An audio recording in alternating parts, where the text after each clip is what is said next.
Dude, so I am opening like short duration calls on all of these, and it's working very well. Yep. Like I probably invest like 5,000, I'll run it up to like almost 50 grand, and then they shut down the buy side on Robinhood, and Yeah, I that's watched right. 30K of it disappear in 7 minutes.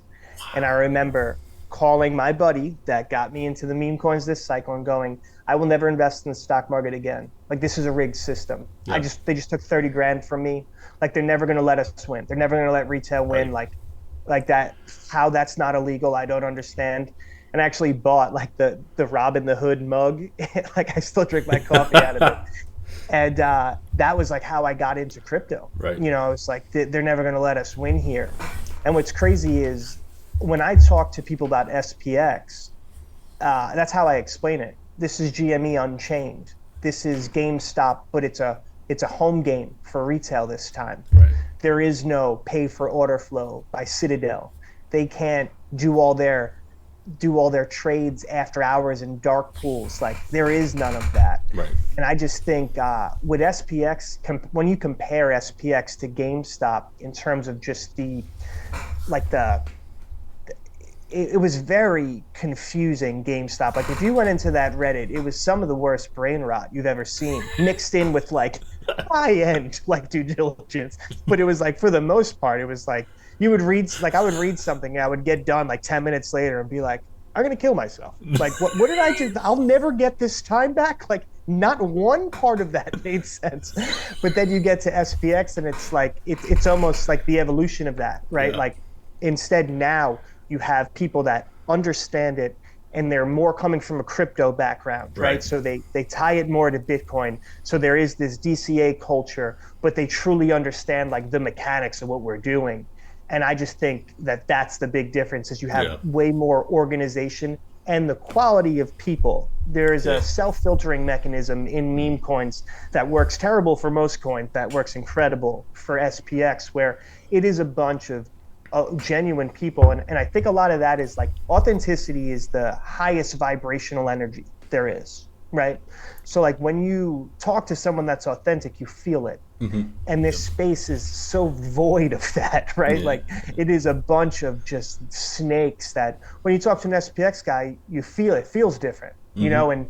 and I think that's something that SPX, it's this self-filtering. There's a few of these like PBAs, right? As Murad and Cal call them. I love that. I think Yeah. that's such a great word, right? Because I used to say meme coins, like I've been saying since I got in here, like meme coins save the middle class. And the truth is like that was too encompassing, right? Yeah. Because Yeah. Yeah. PBAs save the middle class. This is such an asymmetric investment opportunity for retail. I think the best one since Bitcoin, honestly, in Oh yeah. that sense. So I just think there's this self-filtering mechanism built into SPX that just really brings good people together, and that is a real deciding factor as to why I'm so bullish on it. Yeah. I think it's a lot better too. I mean, Bitcoin was amazing. It was the first, one of the best. Still a good asset. And but then the ICO craze and all that happened in 2017, and then there was a bit of that in 2021 with some of those alts that went nuts. The difference between this and that PBAs, meme coins, whatever you want to call them, the difference between that and what that was is you had to delve in to try to figure out tech documents and what does this do? What's the utility? You had to try to understand things. It was all a bunch of mumbo jumbo most of the time, just made up bullshit to try to confuse people into thinking it was something. Most of the time, not always. Oh yeah, 99% of the time. Right. So Someone this showed is me a white paper right now, I'd punch him in the face. You know, like, like I would punch them.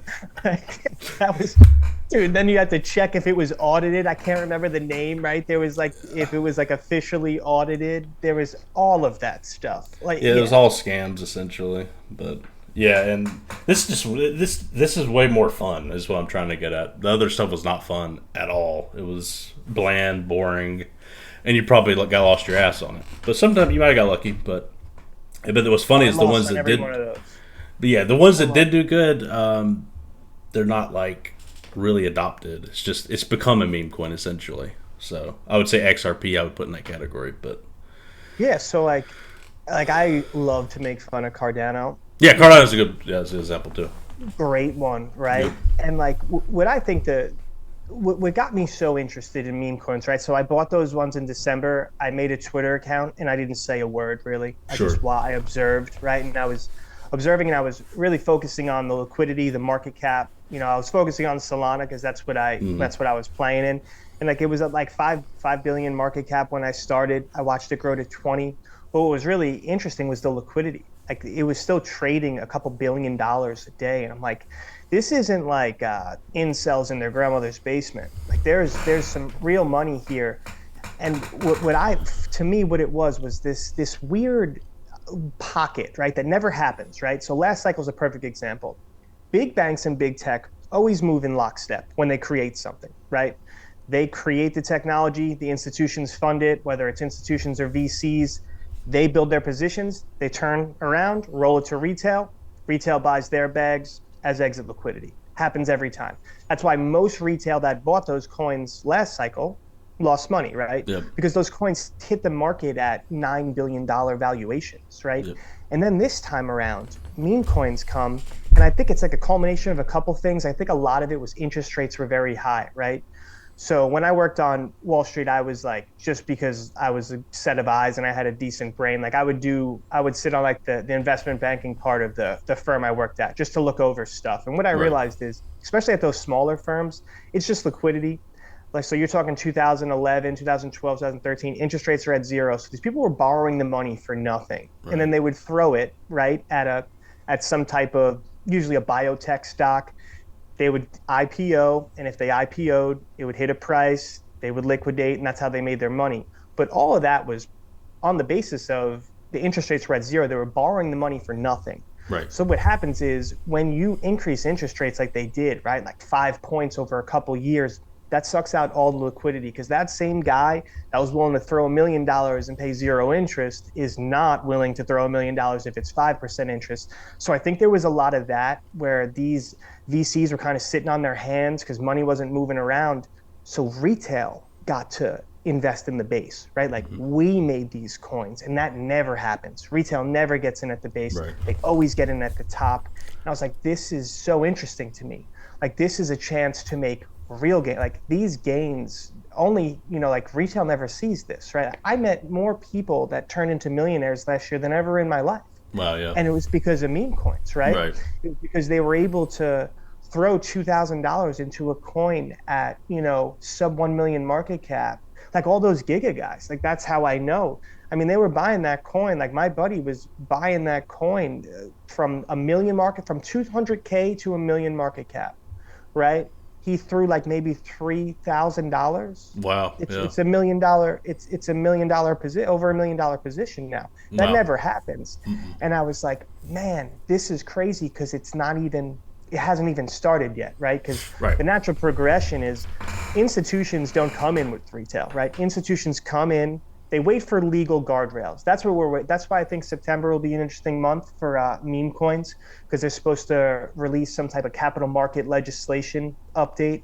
And I think once you get some type of clear cut legislation, institutions and VCs really start to pile in. They build positions, they turn around, sell it to their retail clients, Right. right? So we're in underneath all of that. Yeah. And that's why I am like so gung ho on getting normies in, just getting as much retail in now before that happens, because it's just like catching a wave, right? You got to get in front of it. Like if you could Right. get in Right. front of that, I mean, that's how we save the middle class, man.